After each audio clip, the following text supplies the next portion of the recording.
அனைவருக்கும் வணக்கம். Welcome to my channel.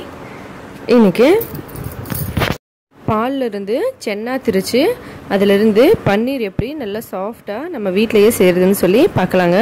நிறைய ஃப்ரெண்ட்ஸ் கேட்டிருந்தாங்க. கமெண்ட் பண்ண எல்லா நண்பர்களுக்குமே ரொம்ப ரொம்ப நன்றிங்க. இப்போ வாங்க இது எப்படி செய்கிறதுன்னு பார்க்கலாம். அதுக்கு முன்னாடி எங்களோட சேனல் நீங்கள் இது வரைக்கும் சப்ஸ்கிரைப் பண்ணலாம், மறக்காமல் சப்ஸ்கிரைப் பண்ணிக்கோங்க. அதோட பக்கத்தில் இருக்க பெல் பட்டனையும் ப்ரெஸ் பண்ணிக்கோங்க. இதனால் நாங்கள் எப்போ வீடியோஸ் அப்லோட் பண்ணாலும் நீங்கள் மிஸ் பண்ணாமல் பார்க்கலாம். இப்போ ஒரு பாத்திரத்தில் 1 லிட்டர் பால் இங்கே நல்லா சூடு பண்ணிகிட்ருக்கேன். ஃபஸ்ட்டு பால் வச்சுட்டு நல்லா கலக்கி விட்டுடலாம். அதுக்கப்புறம் கொஞ்ச நேரம் வெயிட் பண்ணலாம், இது கொதிக்கட்டும். சென்னாவை வச்சு நிறைய டிஃப்ரெண்ட்டான ரெசிபீஸ்லாம் செய்வாங்க நார்த்தில். ரொம்ப ஒரு ஹெல்த்தியான இன்க்ரீடியண்ட்டு எல்லாருக்குமே ரொம்ப தெரிஞ்சிருக்கும். இந்த சென்னா இன்றைக்கி எப்படி செய்கிறதுன்னு சொல்லி பார்த்துக்கோங்க. அதுக்கப்புறம் வர வீடியோஸில் நிறைய டிஃப்ரெண்ட்டாக வீடியோஸ்லாம் அப்லோட் பண்ணுறேன் இந்த சென்னாவை வச்சு. இப்போ ஒரு கிளாஸில் ஒரு 3 ஸ்பூன் அளவுக்கு நான் இங்கே லெமன் ஜூஸ் வச்சுருக்கேன். இந்த ஸ்பூனில் 2 ஸ்பூன் வரும். எந்த அளவுக்கு நம்ம லெமன் ஜூஸ் எடுக்கிறோமோ அதே அளவுக்கு தண்ணி சேர்த்துக்கோங்க ஒரு கிளாஸில். இதை லைட்டாக மிக்ஸ் பண்ணிடலாம். இப்போ பாருங்கள், பால் நல்லா பொங்கி வர ஸ்டேஜில் இருக்குது. அது பொங்கி வர ஸ்டேஜில் நாம் அடுப்பை ஸ்லோ பண்ணிவிட்டு ரெடி பண்ணி வச்சுருக்க அந்த தண்ணி, அதுக்கப்புறம் லெமன் ஜூஸ் இருக்குது இல்லைங்களா, அதை இதில் ஊற்றிடலாம். தண்ணியும் லெமன் ஜூஸும் ஒரே ஈக்குவல் குவான்டிட்டியில் இருக்கணும். அதை ஊற்றிட்டு உடனே ஒரு கரண்டியை வச்சு இந்த மாதிரி கலக்க ஆரம்பிச்சிடலாம். நம்ம கலக்க கலக்க இந்த சென்னா நல்லா சூப்பராக பிரிஞ்சு வரும். பாருங்கள், இந்த மாதிரி இதை நம்ம ஊற்றி ஒரு 5 செகண்ட்ஸ்குள்ளேயே சென்னா பிரிய ஆரம்பிச்சிடும். அதுக்கப்புறம் பார்த்தோம்னா கொஞ்ச நேரத்துலேயே இது நல்லா சூப்பராக பிரியும். ஒரு 30 செகண்ட்ஸ்குள்ளவே பாருங்கள். இதை நீங்கள் பார்த்தாலே உங்களுக்கு நல்லா தெரியும் எந்த அளவுக்கு சென்னா நல்லா பிரிஞ்சு வந்திருக்கு பாருங்கள். ஒரு தடவை சென்னா சரியாக பிரியாது. லைட்டாக பால் கொஞ்சம் திக்னஸாக இருக்க மாதிரி இருக்கும். லைட்டாக சென்னா ஓரளவுக்கு தான் பிரிஞ்சு வரும். இதில் பாருங்கள் எந்த அளவுக்கு சென்னா நல்லா பிரிஞ்சு வந்திருக்கு. இந்த மாதிரி தண்ணியே உங்களுக்கு நல்லா தனியாக தெரியுது பாருங்கள், தண்ணியும் சென்னாவும். இந்த மாதிரி பண்ணோம்னா நம்ம அதிகமாக தண்ணி வெளியே வந்துடும். சென்னாக்கு கரெக்டாக இருக்கும். இப்போ ஒரு பாத்திரத்து மேலே ஒரு காட்டன் துணியை போட்டு அதில் நம்ம ரெடி பண்ணி வச்சுருக்க இந்த சென்னாவை ஊற்றலாம். பார்த்து ஊற்றுங்க, ரொம்ப சூடாக இருக்குது. இந்த மாதிரி எல்லாத்தையும் இந்த துணி மேலே நம்ம ஊற்றிட்டு அதுக்கப்புறம் இதை தண்ணியில் ஒரு 2-3 தடவை நல்லா கழுவிக்கலாம். பாருங்கள், இதில் இந்த மாதிரி நல்லா கலக்கிட்டு நல்லா இது பக்கத்தில் இருக்குது பாருங்கள். இந்த மாதிரி இருக்குல்ல, அதனால நம்ம தண்ணியை ஊற்றிட்டு நல்லா ஒரு கரண்டியை வச்சு கலக்கி விட்டோம்னா அது எல்லா இடத்துக்கும் இந்த தண்ணி போகும். தண்ணி போனால் அந்த புளிப்பு தன்மையெல்லாம் வெளியில் வந்துடும். நம்ம லெமன் ஜூஸ் ஆட் பண்ணியிருக்கோம் இல்லைங்களா, அந்த லெமனோட அந்த புளிப்பு தன்மை வெளியே வரும்.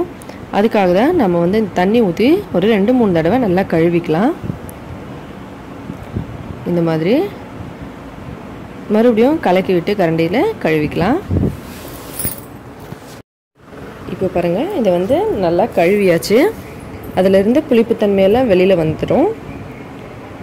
இது சென்னா ரெடி ஆகிடுச்சு. இதை வச்சு நிறைய டிஃப்ரெண்ட்டான ஃபுட்ஸ்லாம் செய்யலாம். ரொம்பவே ஹெல்த்தியான ஃபுட்டெல்லாம் நார்த்து சைடில் நிறைய இந்த சென்னாவை வச்சு ஸ்வீட்டு, அதுக்கப்புறம் காரம் எல்லாம் செய்வாங்க. அப்புறம் நார்த்தோட ஃபேமஸ் ரசகுல்லா எல்லாமே இதில் செய்வாங்க. இப்போ நம்ம பன்னீர் எப்படி செய்யுதுன்னு சொல்லி பார்த்துட்ருக்கோம்.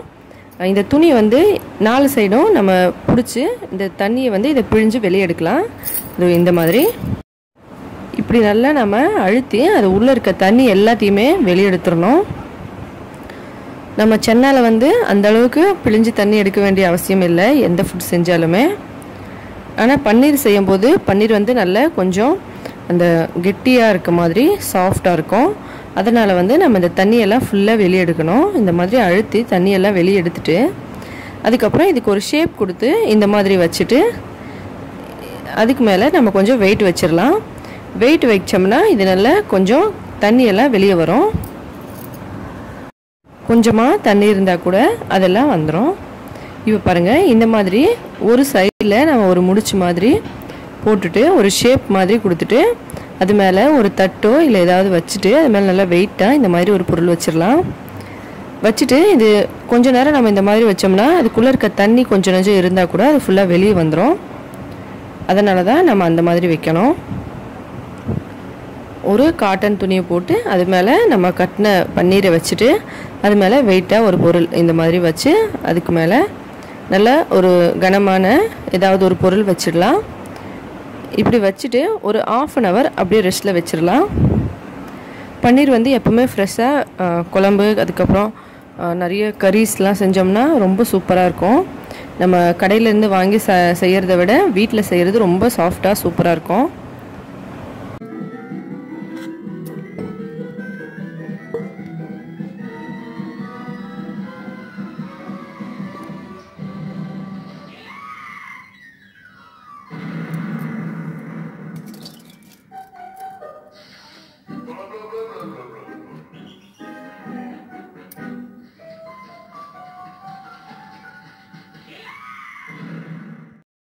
இப்போ ஒரு 1/2 மணி நேரம் ஆயிருக்கு. இதுக்குள்ளே தண்ணியெல்லாம் வெளியே வந்துருச்சு.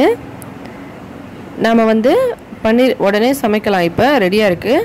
ஆனாலும் இந்த மாதிரி நம்ம வெளியே தண்ணியெல்லாம் எடுத்த பிறகு ஒரு 1 hour ஃப்ரிட்ஜில் ஸ்டோர் பண்ணி அதுக்கப்புறமா செஞ்சோம்னா இன்னும் நல்லா சூப்பராக இருக்கும், நல்லா சாஃப்டாக இருக்கும். இப்போ இதை ஓப்பன் பண்ணலாம். இப்போ பாருங்கள் எவ்வளோ சூப்பராக சாஃப்டாக பன்னீர் நம்ம வீட்டிலையே ரெடி பண்ணிட்டோம். நம்ம கட்டின சைடு வந்து இந்த மாதிரி இருக்குது, இன்னொரு சைடு இந்த மாதிரி இருக்குது பாருங்கள்.